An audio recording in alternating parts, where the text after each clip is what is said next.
I was in Auschwitz. I built Auschwitz because I arrived there in the first transport.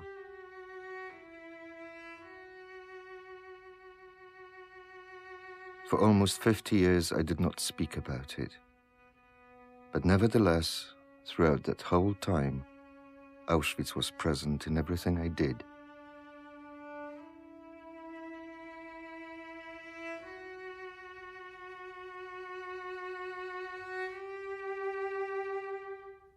I do not know if I would have ever gone back to Auschwitz if it hadn't been for my stroke. My drawings stem from my illness. During my rehabilitation, I asked to be given a pencil, and I started to draw. Drawing became a battle for life. I wanted to get away from the illness. There was no great plan, just an attempt to save myself. Afterwards, a sense of duty came into play. There was a chance to do what I promised my friends in the camp. My friends who died and who, like Stefan Jarac, imposed on me the duty of telling people what had gone on there. In the beginning, there were only a few drawings. But then they started to increase in number, more and more. I don't know why. Maybe the increase drew strength from that mixture of feelings I had, my fighting for my own life, and that sense of duty awakened after all those years. Of my own free will, I shut myself up in the camp once more.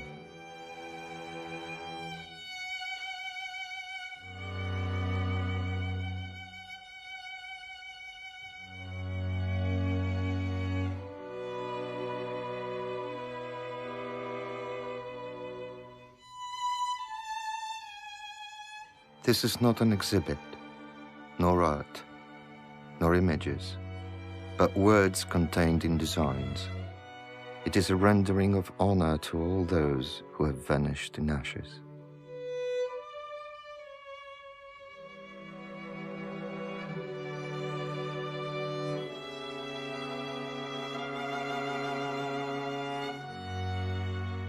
After this I looked, and behold, a great multitude which no man could number, from every nation, from all tribes and peoples and tongues. The book of Revelation, chapter 7, verse 9.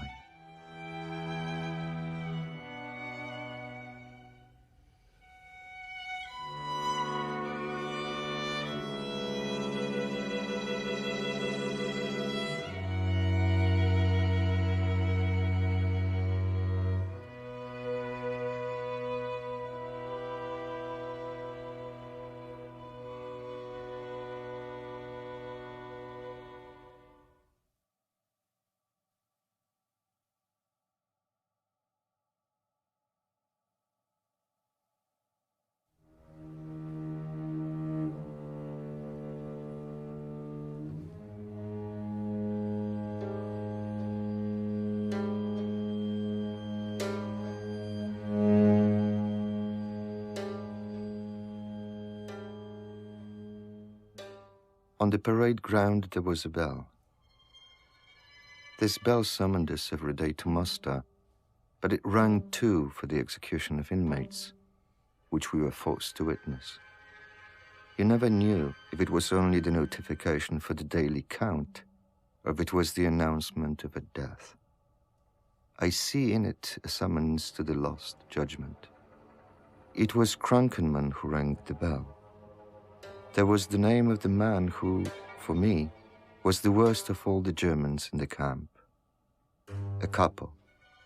His name was an omen. In German, Krankenmann means sick man. Krankenmann held great power over us inmates. He was notorious for his sadistic torturing and murdering. On his walking stick, he carved a notch for each person he murdered. I draw only hell. Heaven is not present. The matter is one only between human beings. And do we go down, already condemned by the finger of Providence? into our own abyss.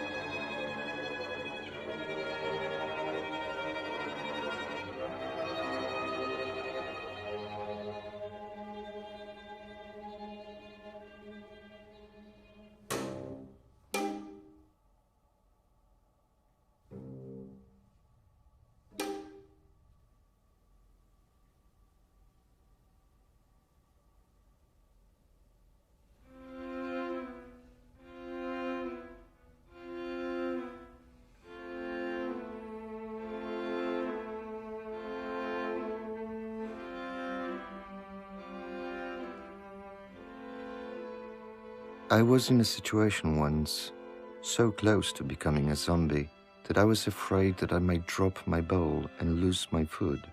My friends helped me hold on to the bowl, so I knew, and everyone did, the importance of the bowl. And you see it in the pictures. It's everywhere. We never parted from our bowls.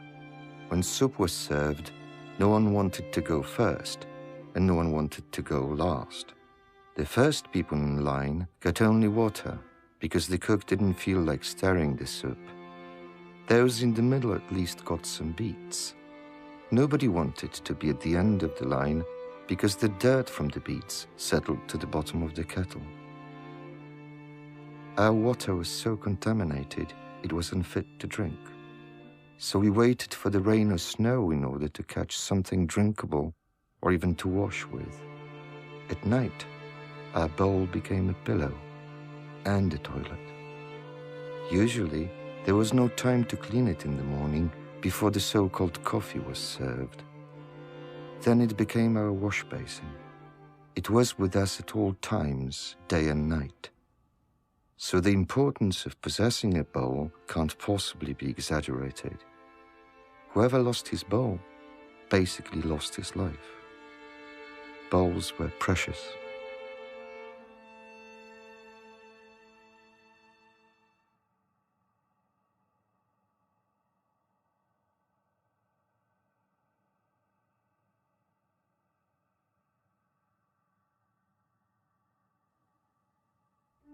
One of my first jobs at the camp was taking corpses to the crematorium.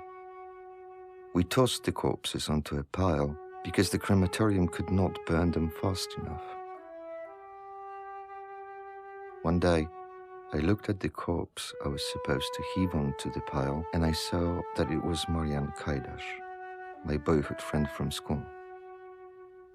I took the body of Kołodziej myself, carried him straight to the furnace, and gave him directly to those who were burning the bodies. I felt as if, through this gesture, I paid some homage to him and made his death a bit more dignified. Later, for 3 full days, in spite of my hunger, I was unable to swallow anything.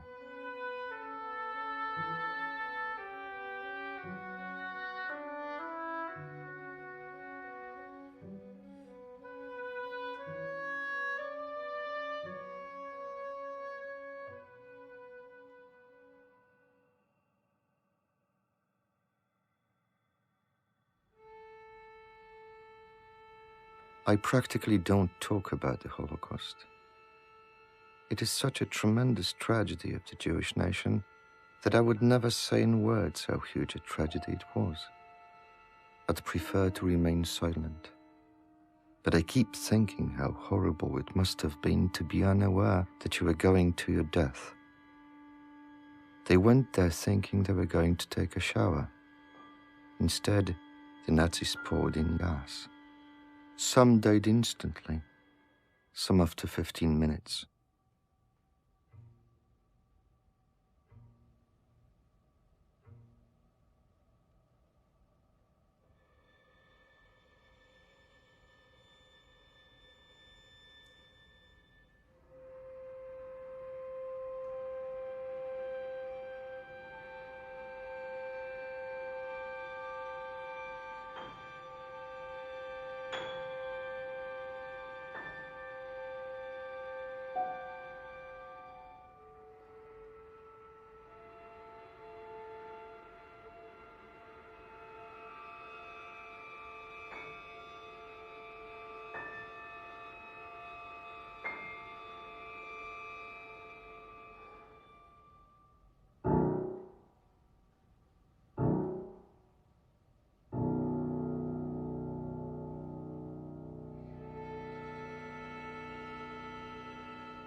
Many hands grabbed their share of the bread ration as it was distributed.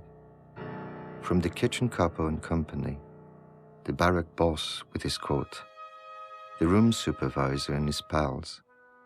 It was only at the end that we, the prisoners, got the remnants. And with our primitive scales made out of a stick, we weighed the remaining pieces. Then we divided up those crumbs so that everyone received an equal share. That was our internal justice. People who are in extreme situations have a more acute sense of justice, different from the one that applies when you are free.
One day, a board officer ordered us to climb a tree, and as we climbed, we had to shout over and over the correct way of reporting. Nummer 442 meldet sich Gehorsam. Along with dozens of shrieking companions, I clambered as high as I could to get away from the frantic, snarling dogs below us. Behind me, the cracking of breaking branches, the wild howling of the Alsatians, the laughter of the amused soldiers and couples, the wailing of those who were falling.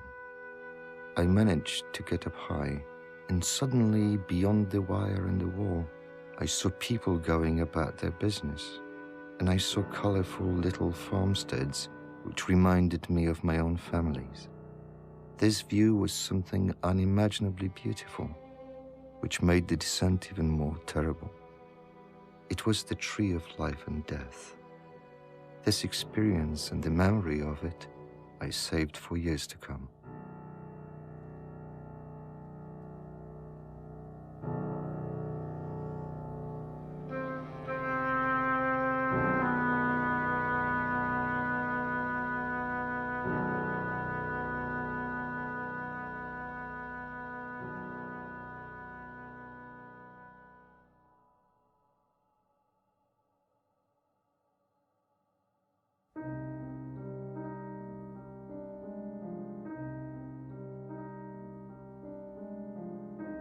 The only true man in the camp was Father Maximilian Kolbe.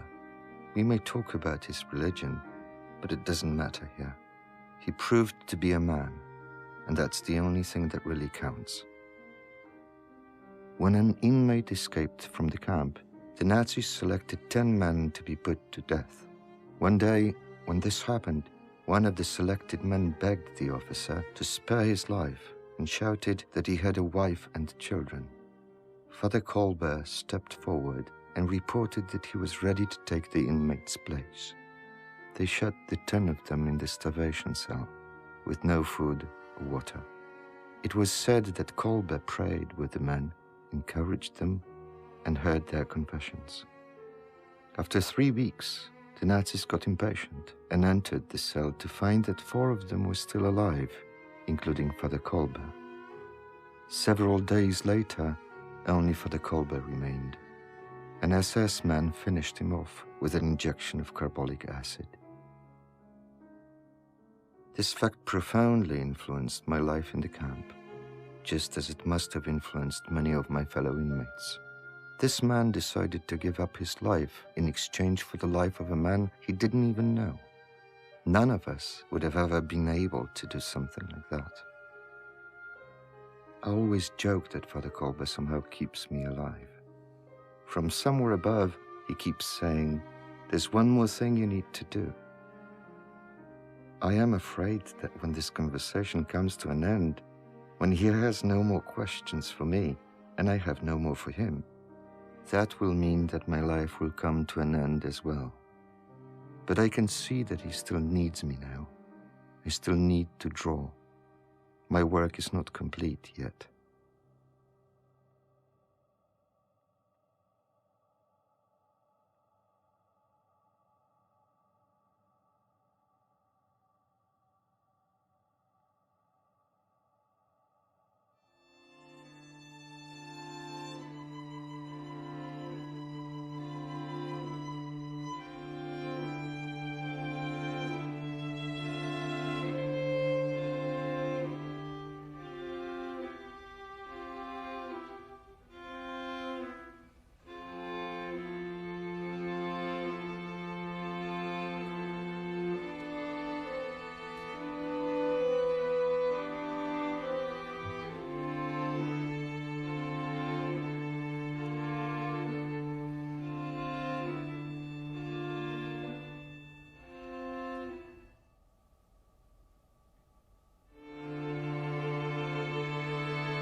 While drawing, I returned to the experiences of a teenage boy, growing up among thousands of men, placed in extreme situations, in a world in which anything could happen. I remember a violinist, an old Jew, who tried to give me a shovel, begging that I finish him off with it. That's the way it was. I came into the camp completely inexperienced, with Boy Scout ideals and my patriotic upbringing. I tried to protect myself somehow. I did what I could. I certainly do not want to be wiser in my drawing than I was then. I try to return to my youthful naivete. Now, as an old man, I write a letter to myself from years ago. In my drawings, I try to put in order and preserve only what survived with me, only what I managed to save, and what is now in me. In one of my drawings, I juxtapose myself as I was 55 years ago and myself as I am now. The real life portrait is the one from now, but the face from the camp is a mask. In the camp, life was pretense, hiding oneself behind something. In the picture, I uncover myself. In it, I place what for me is the most tragic thing, an alarm clock which I dug out from the ruins of the crematorium. It is time held still for 5.5 years, but will it have any meaning for anyone besides myself?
The inmates in the camp orchestra were of the opinion, and not unjustifiably so, that their work was something uplifting, which was like a respite for the other inmates, and gave them hope by listening to the music. But for most of us, the orchestra was like death. If we were unable to march to the beat, which was sometimes difficult or impossible, especially after the return from work, we would be beaten with rifle butts. So, in that case, we did not listen to the melody, but only tried to march to the beat, fully aware that in 5 minutes we could be dead. There were concerts for the SS officers, which were an entirely different matter. Sometimes I was able to get close enough to listen, and those were truly beautiful melodies, the pieces by Mozart and Strauss. My eyes would sometimes fill with tears. But in general, the role of the orchestra was terrible for the inmates, no matter how one looks at it.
The scale at the end of this exhibit is of paramount importance to me.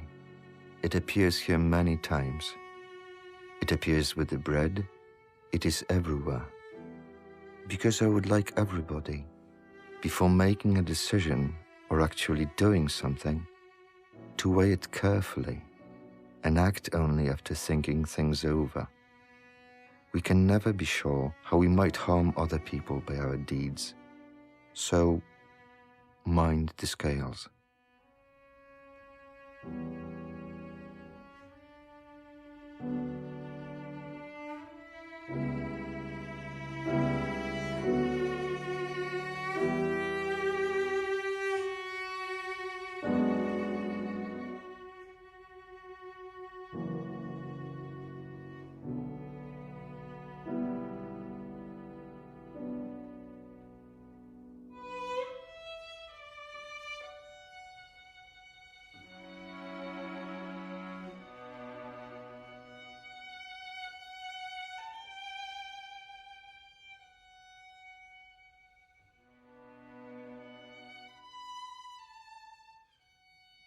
Before you plunge into everyday life, stop for a moment and listen one more time to what I, number 432, am saying to you. I would like to thank you wholeheartedly for our joint experiencing of Auschwitz. Your very presence here, your individual experience of my snapshots of memory, and your walk through my labyrinth is an homage paid to my departed fellow inmates burnt to ashes. But they have remained with me forever. My drawings that you have seen have been tattooed on my skin like the number 432. These are my deeply carved-in wounds, publicly flogged with unimaginable cruelty. Bleeding profusely, I crawled in the streets of the camps, carrying my concrete crosses to my Golgotha. This is my cry of pain and protest. This is my nakedness and shame, and my futile sermons of laboriously drawn lines. These are my rock engravings, my cave drawings, made for those to come in the future as evidence of bestiality in the 20th century, but also an attempt to save one's humanity. André Malraux once wrote, "The dialogue between man and torture is deeper than the one between man and death."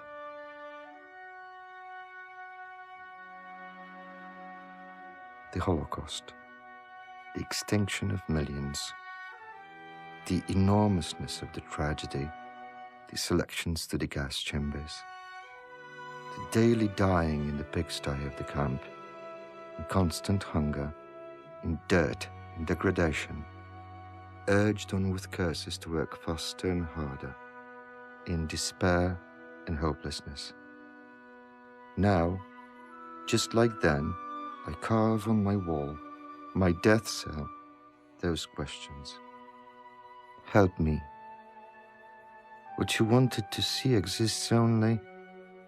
No, not only in Auschwitz.